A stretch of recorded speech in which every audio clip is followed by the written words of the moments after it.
Hello everyone, welcome back to the channel. With me as always is Aiden Bryant, and today we're going to give you guys a handful of things that we do not like about this Tesla Model 3.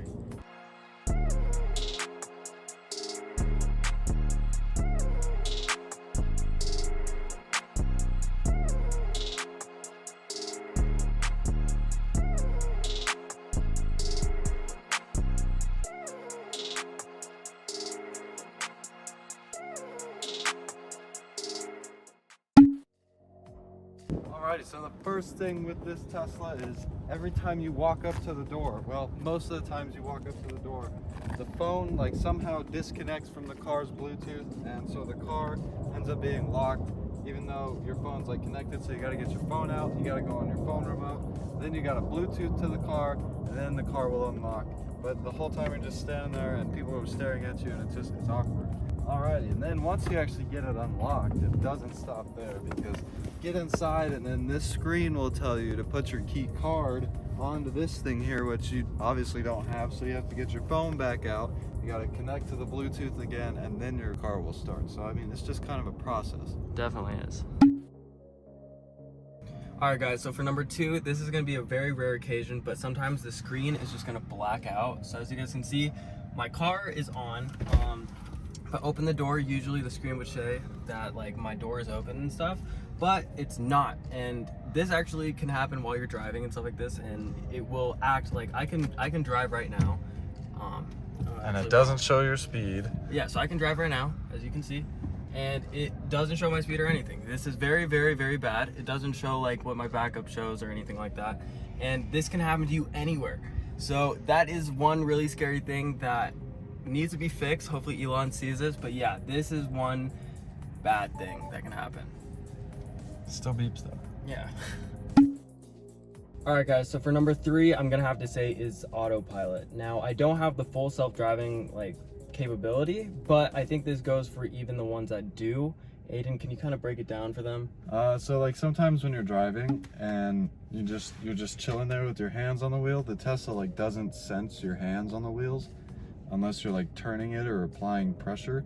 So it'll tell you to like turn the wheel a little bit, and you got to turn it like quite a bit, and then it doesn't recognize it, and then when it does, it like turns off the autopilot. So then the car like It jolts. You do one of those, and then you almost end up in the other lane, and it's pretty scary. It's really not even worth it to turn it on most of the time. It's true. Alright guys, so for problem number 4, it kind of depends on where you live and what type of car that you buy. So for me, I currently live in an apartment, and I also have the performance model, and it really affects me because I can't charge it at night whenever I'm at home. So I actually have to go to superchargers, which are pretty far from me. And then on top of that, since I have the performance, I go through miles really quick, and I think it has like the second to least worst mileage on there. So it says it has about like 280 miles, but we don't even speed all the time. Sometimes we'll say like 10% of the time we speed, and it drains. Like, how many miles do you think we actually have? If you charge up to like 270 miles, you'll get like 180 maybe, like if you're giving it like, yeah, if you're being nice. Yeah, if you're just like kind of being normalish. So personally, if you don't have a house, it's definitely going to affect it. I wish I did have a house where I can charge it at night and then drive it throughout the day, but since I don't, I have to drive all the way to a supercharger, and then basically like driving back to the apartment already uses like 50 miles. Yeah. So it's just, it depends on the person, and it depends on where you are. So that would be problem number 4. Alrighty, and next up, number 5 is going to be the frunk. So although it is really cool to have a frunk and very practical, if your hands are full of groceries and you come out here, you can't open it. Here, watch.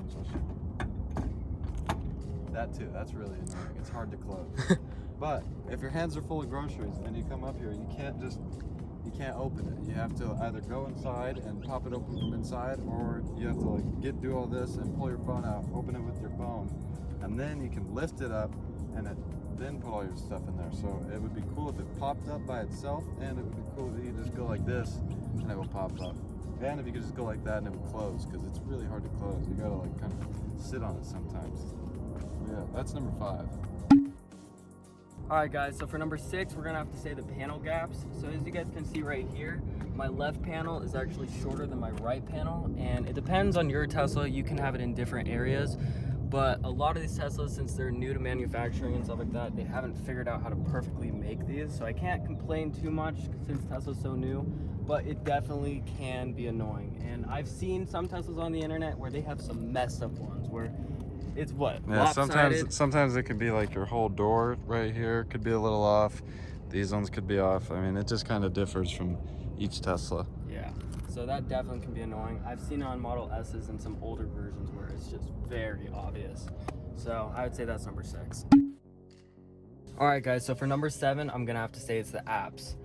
So everyone, whenever they get a Tesla, they're super hyped that they're gonna be able to watch Netflix, Hulu, and YouTube while they're charging and stuff like that. But no one actually talks about how slow these apps are. Like, it is actually insane. So like, if I pulled up Netflix right now, like, it's gonna first off take like a minute for it just to load. And then when you're going through, like, you feel the lag. It feels like it's a tablet from like 2013 that's like 10 years old. It makes no sense. iPad ever Yeah, made. so I think that Tesla needs to figure this out. Yeah, they need to focus on making the software a lot better, because this is just super slow. And then as you're scrolling through, like, I mean, it's kind of, you can just kind of like, it's a little laggy, and then when you click on stuff, it like, You can really tell when Like- you're clicking like- on stuff. what just happened there? See what I mean? So See, Yeah. what's happening? YouTube is super slow. I can't even log into my YouTube channel, You or I can't- can't even log into my YouTube account. Trying to search for a YouTube video is impossible. Literally. So, yeah, definitely take that into consideration. Don't buy a Tesla because it has YouTube. Nope. Alright guys, thank you so much for watching today's video, especially if you watched it the whole way through. Yep, now don't get this the wrong way. We love this Tesla, so we're going to be coming out with a new video on all of the things that are great about this Tesla and why you should definitely buy one, because the things we said today were just like things we had to really look for. That's true. So make sure to hit that like button, hit subscribe, and we'll see you guys when the next video is out. Peace!